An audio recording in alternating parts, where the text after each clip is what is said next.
Okay, hi everyone. Welcome to Mighty Champions Daily Live.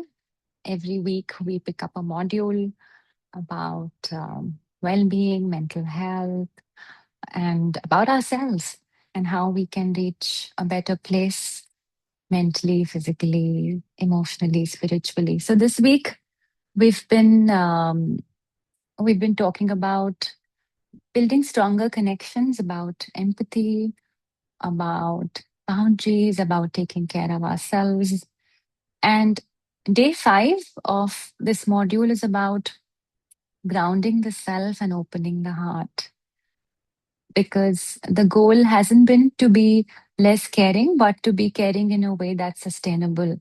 So, just to recap, day 1, we spoke about emotional contagion, mirror neurons, why we absorb emotions. Day 2 was about the 3 types of empathy. Day 3, we spoke about staying grounded. Yesterday, day 4 was we explored emotional over responsibility. And today, we will try and learn about compassionate empathy. So, really bringing everything together. And before we start, we'll just ground ourselves, bring us here to the moment. So I'll request you, if it's possible today, to close your eyes and just take a moment to connect with the present moment.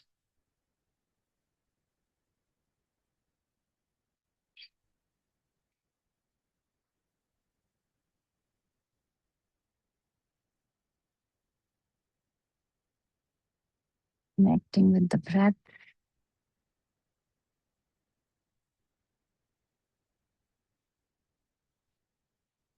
checking in with yourself. How are you today?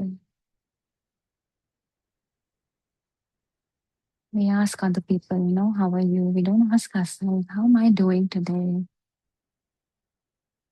What is my breath like? What is my body like? What is my emotional environment? What am I feeling? Noticing the body,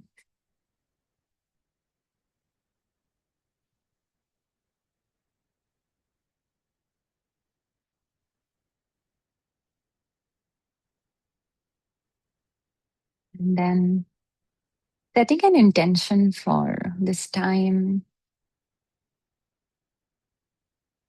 Perhaps your intention is to stay connected to yourself while things are happening outside of you.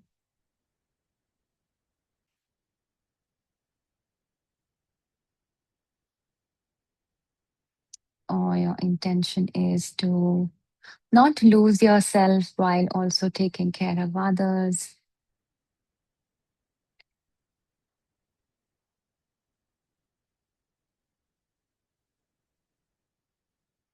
Having that in place for yourself.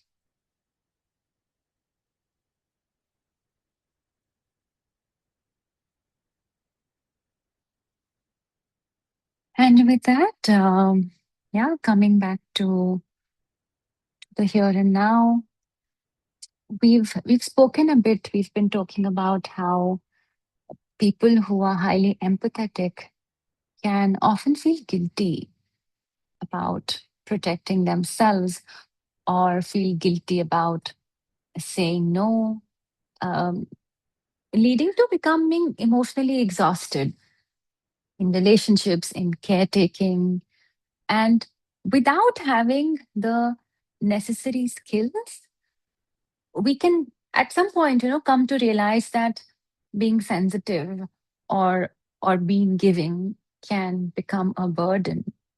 We also spoke about the difference between empathy and emotional entanglement or enmeshment, where we become one with the other. We take on the emotional environment of the other. And perhaps logically, we've also understood that um, it doesn't really help, you know. us or even the other person in the long run. At the same time, it doesn't mean that we become hard or we no longer want to help or we are no longer there. So there is a myth, I would say, around selflessness, which is that we've heard stories about, how how amazing someone is because they're so caring, and we've learned, we've been told, we've heard that good people always put everyone else first. If we care, then we are always available, or if we really love, then we'll continue to sacrifice. Good mothers sacrifice, good partners sacrifice, good friends sacrifice.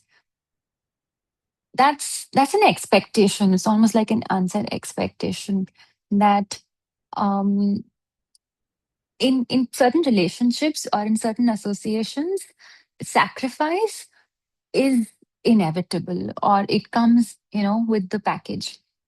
And again, just as a disclaimer, I'd like to say that it's not that we will never need to sacrifice, or that we always will or should put ourselves first. But this is about challenging a belief that if you do not, it means you're not a good mother. So if you're not constantly sacrificing, if you're not constantly putting your child first, you're not a good mother.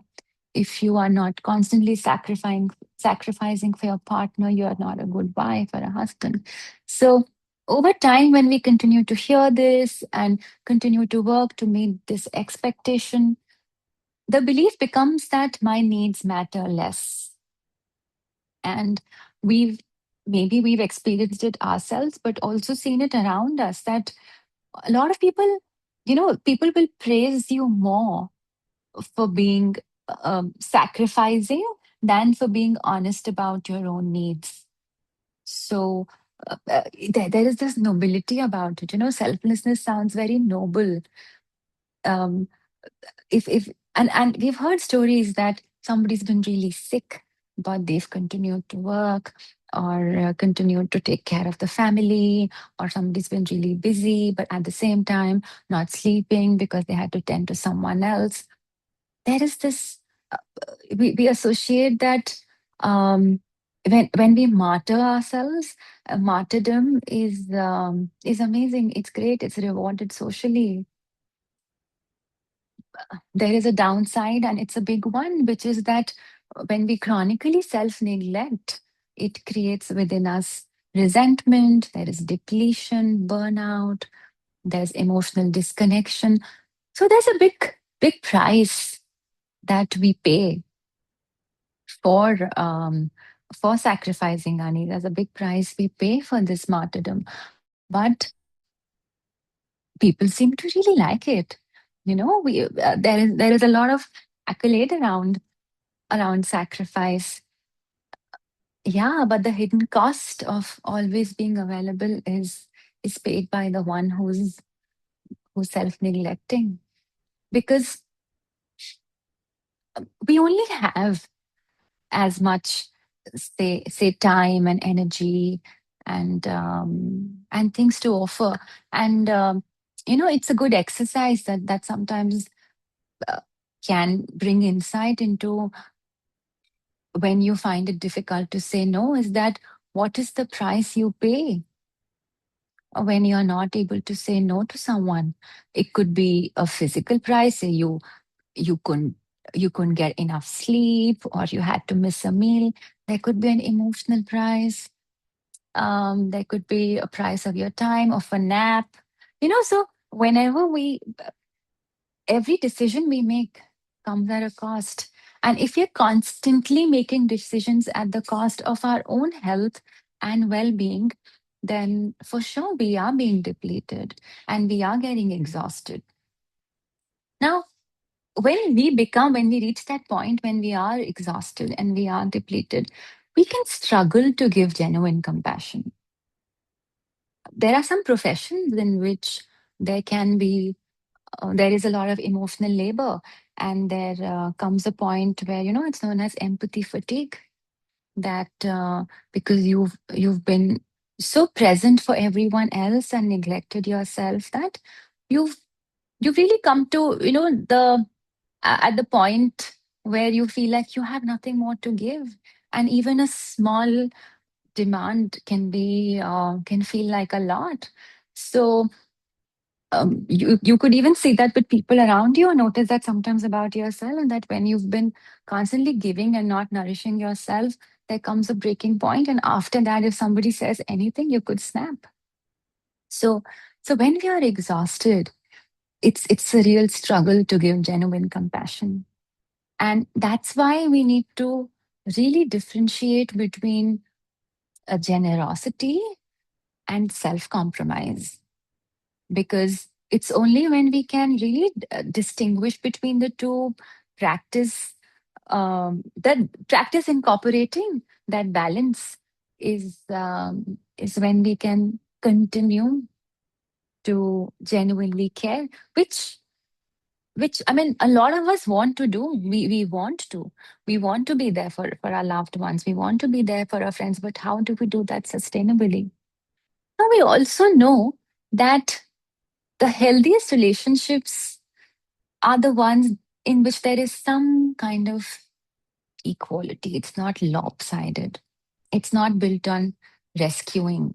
Because when we become the emotional manager of a relationship, we are monitoring.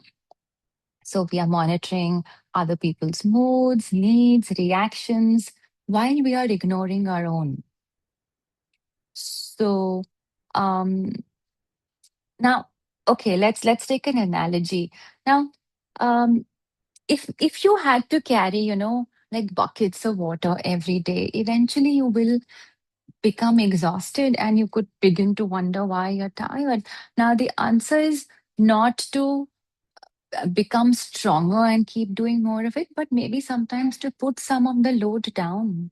So if you feel like you've been doing the hard work of emotional labor, you do invisible relationship work, it at some point, you will come to realize that this kind of rescuing has created an imbalance. And it's only when the imbalance gets resolved to a bit where you can also start feeling nourished in your relationship or supported. And and that's the whole, purpose of being in relationship. It's two people, it's two or more people, and each part of that equation is important. Yeah, sometimes it can be that one can be more important than the other depending on how, life circumstances are. But it cannot be at the cost of any of the parts. Now, it takes courage to build compassionate empathy, because we could confuse compassion with pleasing, agreeing, keeping everyone comfortable, avoiding conflict. But if we really think about it, then, and as if any of, us are parents, we'd also know that um, it's equally important to also say no. And not just with children, but in all kinds of relationships. True compassion can sometimes mean that you say not now, that you say this is not mine to carry. It also means you could say that I trust that you can handle this by yourself. It could mean that, yeah, I care for you, but I disagree. So um compassion is not a weakness. It can become our weakness if it's dealt incorrectly, and then perhaps it's not even compassion, because compassion really requires courage. And why courage? Because it needs honesty. And sometimes honesty means having difficult conversations. It can mean establishing loving boundaries, because discomfort is often, sometimes, necessary for growth. If we don't put ourselves or allow others to go through discomfort for their own growth, then that's also disservice. You're taking away a child or a partner's or a friend's, mm, ability to do things themselves. And kindness can also make us seek approval. So we want to do things for others. We want to be there because we want them to say nice things for us, and we want them to do nice things for us. So so so yeah. So then again, true compassion is really courageous. It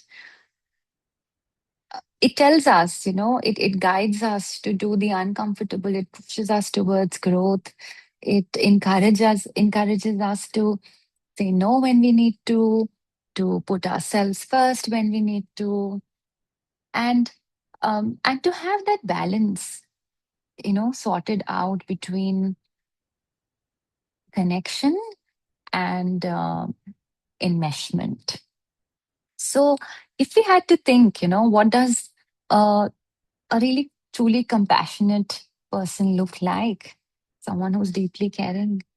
So, maybe think about it like in your own mind. Imagine someone who is deeply caring, but also think if, if this person can say no, if this person can tolerate disappointment, can notice their own emotions, would it make them any less loving?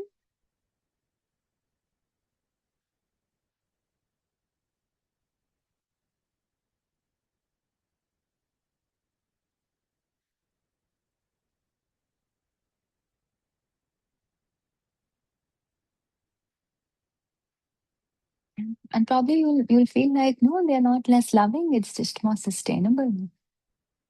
So now to reflect, I'd ask you to think about who in your life feels emotionally safe to be around.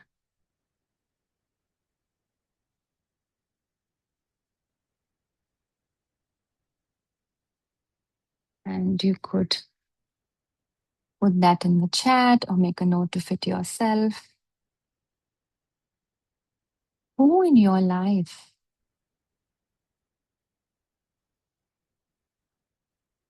do you feel really emotionally safe to be around? And what qualities do they have?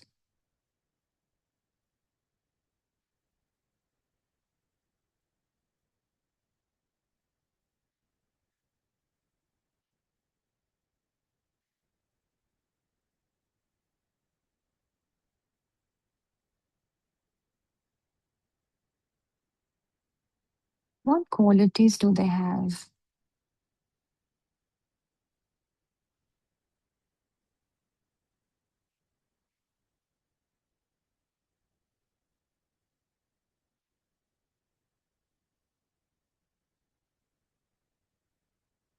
Perhaps they are calm, accepting, grounded, non judgmental, steady.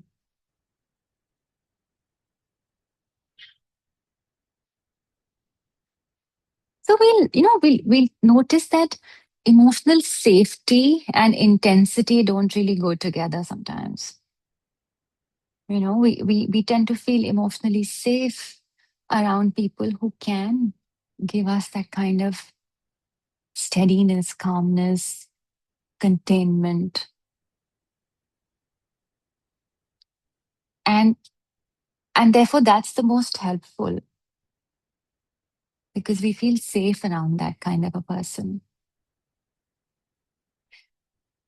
Which, also sort of brings us to the thought that um, if we had to embody that, and if we had to feel emotionally safe with ourselves, because the most important relationship in our lives is actually the one with ourselves.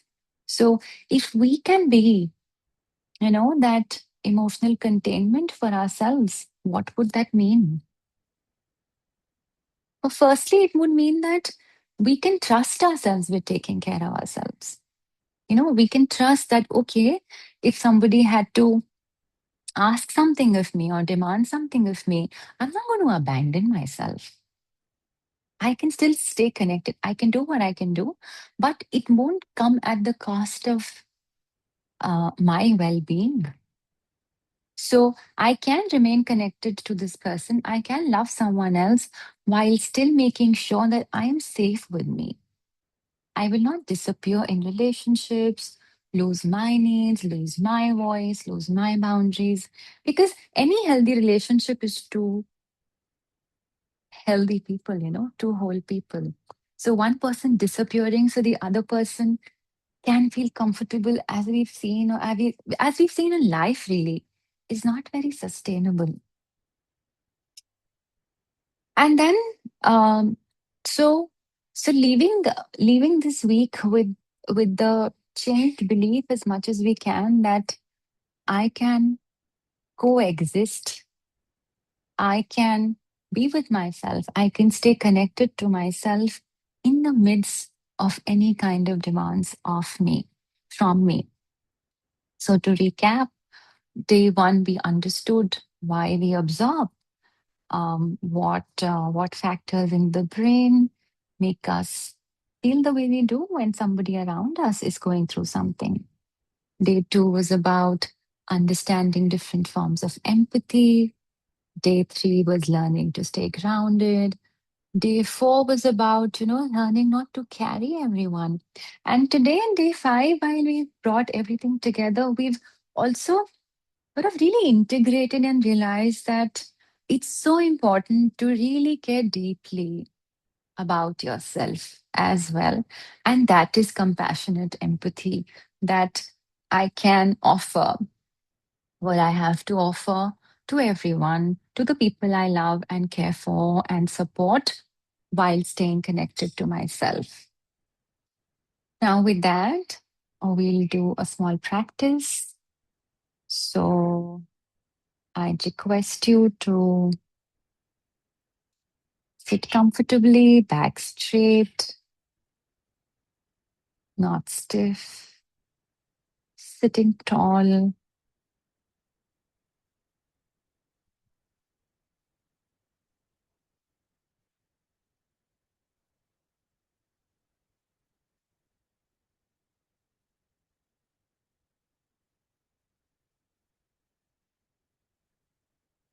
and closing your eyes if that feels okay, just lowering your gaze.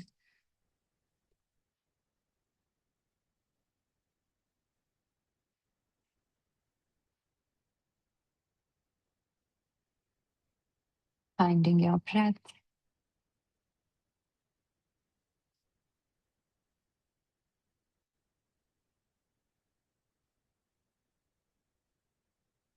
And seeing if you can deepen your breath. The out breath, slow and steady, long, longer than the in breath.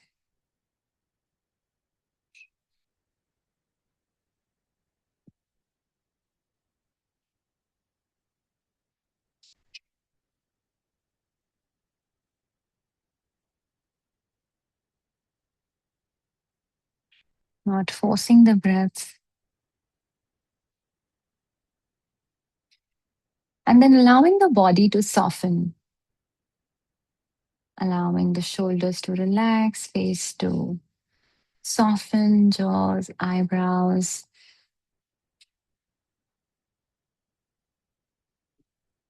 For the next few moments, allow all your attention to come completely back to you. Your breath, your body, your experience in this moment. What is my experience?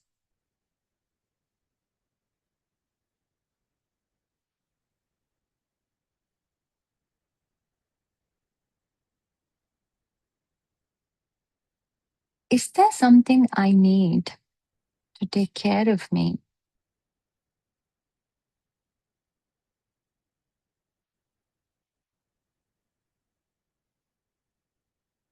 Is there anything I can do for myself today?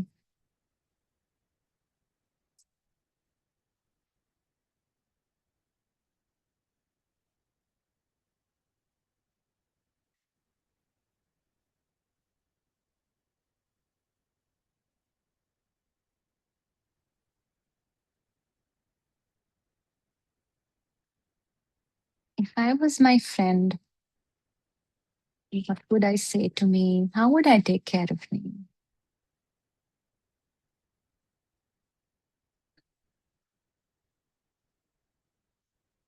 If I were my caretaker, what would I do for me today? And it's a good practice, every day just asking yourself, what do I need? How would I take care of myself? What would make me feel better?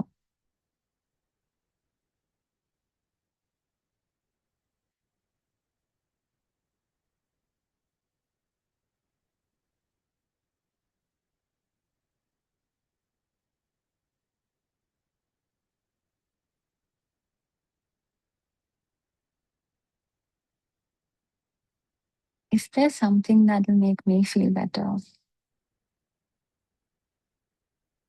Is there something I can do to tell me that I can take care of myself?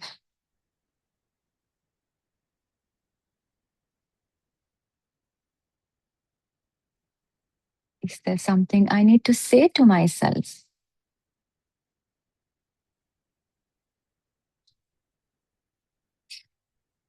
Is there something my body is telling me?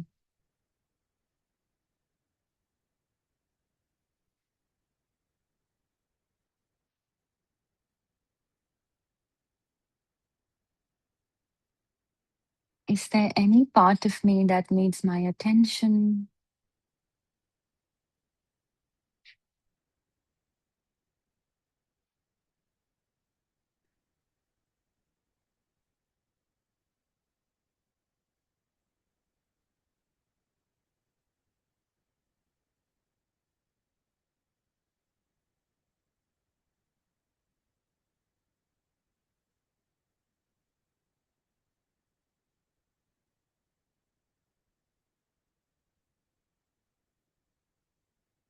What needs my attention?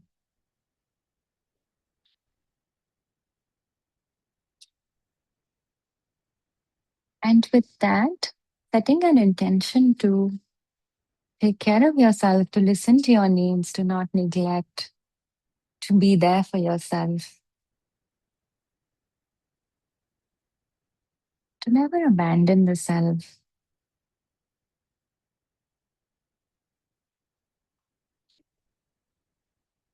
sending thanks to body, mind, and breath,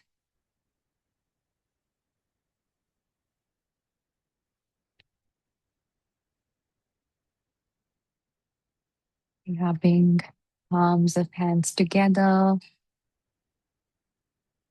and cupping your closed eyes with your palms,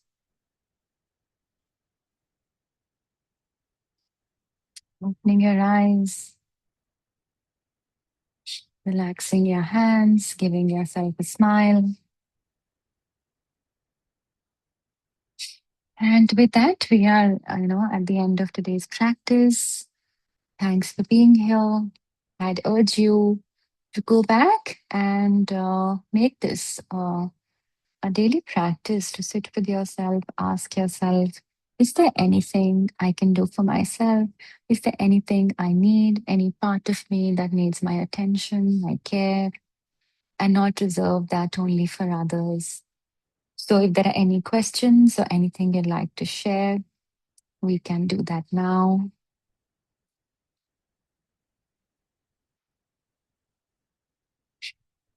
Else, we'll close for today and we'll be back tomorrow on MCD Live every day of the week. Dr. Shivam is here. Do you want to say something? Yeah, I have a question. Can you Yes. listen to me? Yes. So, what should we do with, like, compassion, you want to practice compassion, you want to practice love, kindness, but the other partner is not at that level, then what should we do about that? You mean to say you want to help someone, but they are rejecting your help? Is that the question?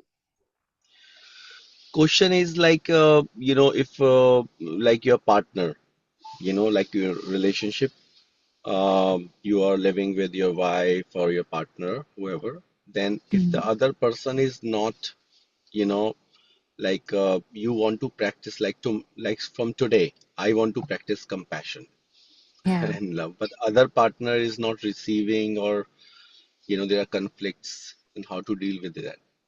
Mm, okay. So I just rephrase the question and put it again that there are times when we see, say, somebody we are living with in distress, and we feel like I can really solve this problem for them. I can make them feel better. They are not feeling great. With my compassion and my love, I can make the house more joyful, or I can make the environment joyful. But I feel like my partner doesn't want to cooperate, or is upset, or something else is going on in their life, or is stressed. I think that um like the way I would look at it is that I would think that, one, I will do what I can, so as part of my duty, which is again karma yoga, with my effort and my love and my compassion, I will do as much as I need to do for this person, and I will hope that it enriches their life, it benefits them, it brings them peace and happiness. At the same time, I should also know that I am not that powerful to change, this other person's journey, or to take away this person's problems, or to, completely solve everything for them. Perhaps they are on their own path of, and while it might, feel painful to watch them go through it, we also need to trust their journey and their timing. And at the same time, while we are offering all our love and support and care to them, we, in the process, don't neglect ourselves. So, because it can be draining to keep caring for someone who's stressed or who is going through something. So, I can nurture myself, and without expectation, I can nurture this other person as much as I can, while trusting that at some point in their life, whenever their journey allows for it, it'll, blossom in their life. Nidhi, I'm very impressed, and I'm saying live. It I was such too, a I difficult. second that. Perfect, perfect outlook. How did you it was very difficult question, and Yeah. I put you on spot, and you Mm, were still able to hold it, and explain all the perspectives of that. That was amazing. Thank you. Thanks. Okay, so any questions anyone has, if you want, you can even share your questions with us. We are on Facebook, we are on Instagram. If there's anything you'd like us to discuss or talk about, we have experts coming in, every week. So please feel free to share even your experiences. When you go back home, you've practiced something and you feel like it inspired you in some way. Please share with us. And thank you for participating. We'll be back tomorrow with a great session again. So see you all tomorrow. Bye bye. Thank you. Thanks. Thank Bye you. bye.